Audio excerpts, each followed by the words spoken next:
She appears to be a sunny, cheerful little girl on the outside, but behind it all, she's a little devil with antisocial tendencies. She would deliberately cover her classmate's nose and mouth, making it hard to breathe, until her classmate bit her hand to break free. But when she saw both sets of parents were present, she began to complain to her mother, claiming the classmate had intentionally bitten her hand. Despite the classmate's father's apology, Soo-hyun's mother not only did not pursue the matter, but also quickly bowed to them to express her apology. She had a vague sense that her daughter was the one causing trouble. This wasn't the first time either. Not long ago, Young-eun received a call from a neighbor while at work. By the time she got home, they discovered the family dog had fallen from the building, but she never imagined the puppy that had been with her for 5 years was actually thrown down by her daughter on purpose. When Young-eun saw her daughter's cold, indifferent expression, she felt a sense of unfamiliarity, but she quickly realized things were far more complicated than she had thought. Young-eun worked at a swimming pool. Her job was to teach kids how to swim. Because of her gentle nature, she was very popular with the children. One day, Soo-hyun happened to see this scene outside the window. She believed this girl was taking away her mother's love, and she thought her mother had also betrayed her and was equally unforgivable. The next day, when Young-eun woke up,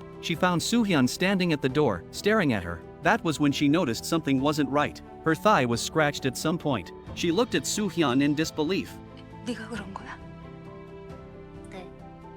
Only then did she truly believe her daughter had serious problems. The following day, she went to the church to pray for her daughter, asking for Soo-hyun to recover soon. She then took her to see a psychologist, but the result was disappointing. The psychologist said she was fine, that she just needed more time and attention. On the way back, Soo-hyun said she hated hospitals and ordered her mother never to bring her again. After hearing this, Young-eun warned her, "If you stop bullying your classmates, we won't need to come to the hospital anymore." But Soo-hyun immediately became irritated. She began screaming and throwing a tantrum, and Young-eun, heartbroken, almost had a car accident. But in that moment, she seemed to have an idea. So she immediately turned the car around and headed to the countryside. She gave a farmer some money and bought several live chickens, but these chickens weren't for eating. They were meant for her daughter to release her twisted desires. She hoped that once her daughter had released everything, she would return to normal. Afterward, Soo-hyun did behave much better. Even her teachers praised her improvement. Her mother, believing her daughter had recovered, turned around and saw a frightened girl behind her. Finally, under her questioning, she learned the girl had been bullied by Soo-hyun all along, but had never dared to speak up. It was then that she realized Soo-hyun hadn't recovered at all. She was just taking all her anger out on this girl.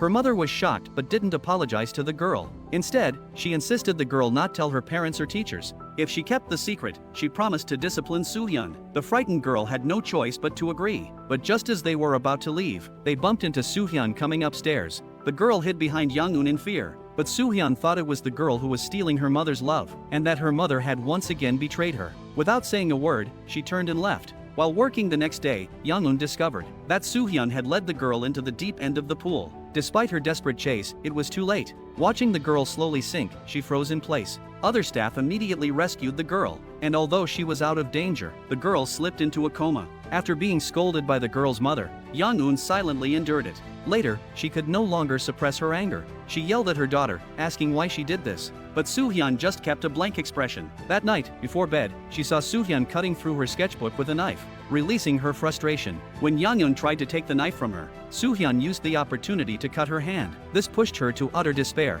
That night, after a lot of inner struggle, she woke Soo-hyun up in the middle of the night and took her to the swimming pool. She knew Soo-hyun was afraid of water. She intentionally let go of her hand so Soo-hyun could feel what her classmate had experienced. Within seconds, Soo-hyun felt the terror and promised her mother she'd never do it again. But Young-eun could tell Soo-hyun was lying. There is only one way to end the tragedy. She tightly hugged Soo-hyun and sank into the water. But as the pressure of the water worsened, her wounds started to bleed. She grew weaker as time passed, and soon, Soo-hyun took the chance to break free. She struggled to surface, while Young-eun sank to the bottom, losing her life. After her mother's death, Soo-hyun began tormenting her grandmother. And so, 20 years passed. Soo-hyun changed her name to Hae-young and joined a company specializing in clearing the belongings of deceased elderly people. She made up a tragic backstory about how her parents died in a fire, and she grew up in an orphanage. Kind-hearted Mrs. Choi believed her story and took her into her home, arranging for her to stay in a room with Do-min, an orphan herself. Because of their differing living habits, Do-min had a hard time adjusting to Hae-young's presence.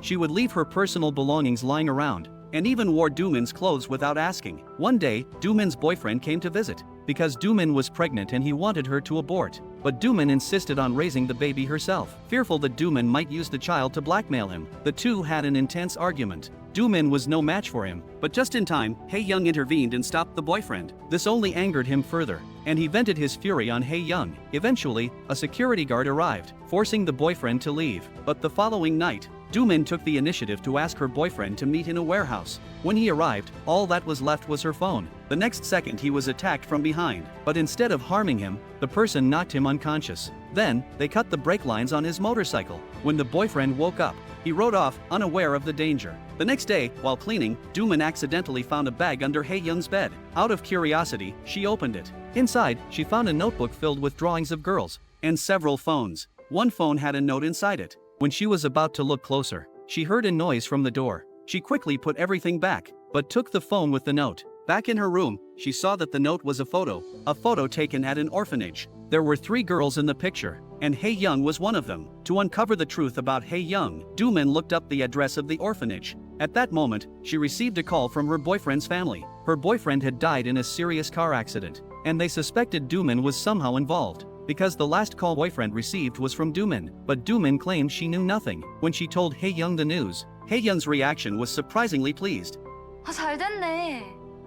그럼 이제 언니 괴롭힐 사람 없는 거잖아요. Doomin was shocked. Even though her boyfriend had hurt and abandoned her, she never thought about taking his life. This made Doomin even more suspicious of the girl's true identity, so she began to investigate quietly. What she found shocked her. Staff at the orphanage revealed that Hae-young had died 10 years ago, in a tragic fire. Determined to find the truth, Doomin sneaked into the orphanage's archive. There, she found documents from 10 years ago, confirming that the real Hae-young had died in the fire, and that she had a sister named Hae-jin. The elderly woman who adopted Hae-jin was none other than Soo-hyun's grandmother. Doomin found the address of Soo-hyun's grandmother. Based on the address, the truth was finally revealed. After Soo-hyun's mother passed away, Soo-hyun tortured her grandmother for several years, until Soo-hyun ran away at age 10. She met Hae-jin, another orphan, and Hae-jin took her to the orphanage. From that day on, Soo-hyun, Hae-jin and Hae-young became best sisters. But one day, Soo-hyun's grandmother found her again and tried to take her back. In order to stay at the orphanage, Soo-hyun asked her sisters to keep her hiding place a secret. Eventually, under the pressure of the orphanage director, the sisters revealed where Soo-hyun was hiding. Soo-hyun felt betrayed, and vowed to make them pay. One night, she set the orphanage on fire. Hae-young did not escape from inside, but Hae-jin managed to escape. Since that day, Soo-hyun had been using Hae-young's identity. Her grandmother, racked with guilt, adopted Hae-jin. Doomin hoped the grandmother would testify against Soo-hyun, but she refused, haunted by the scars Soo-hyun had left on her. When Doomin returned home, she realized something was off. Soo-hyun's bloody face made her uneasy. Doomin asked where Mrs. Choi was, but Soo-hyun didn't answer. She just fiddled with things on the table. When Doomin called her by her real name, Soo-hyun stopped. Doomin told her about her investigation, and she said, "Your grandmother said you were mentally ill."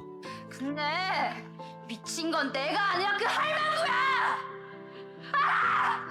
Soo-hyun, enraged, pushed open the bathroom door. Mrs. Choi was lying quietly in the bathtub, and Doomin collapsed instantly after seeing this. Mrs. Choi is her only relative since she was a child. She collapsed on the ground and cried loudly. Soo-hyun opened the gasoline she had just brought back, pouring it all over the house while Doomin was distracted. After Doomin calmed down, he decided to resist. She grabbed a screwdriver and charged, but Soo-hyun blocked her with a gas can. Pregnant Doomin is no match for her. She could only defend herself with a gasoline can, but during their fight, Soo-hyun used too much force and got the kitchen knife stuck in the gas stove. Doomin quickly turned on the gas. The flames instantly ignited the gasoline remaining on Soo-hyun's body. Screaming in pain, Soo-hyun fled. At the end of the story, Soo-hyun came to the river with burns all over her body, where a woman slowly emerged from the water. Soo-hyun froze in shock.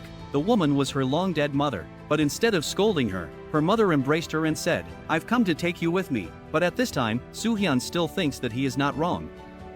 살아있는 것 같아. Finally, she picked up a stone and threw it at her mother.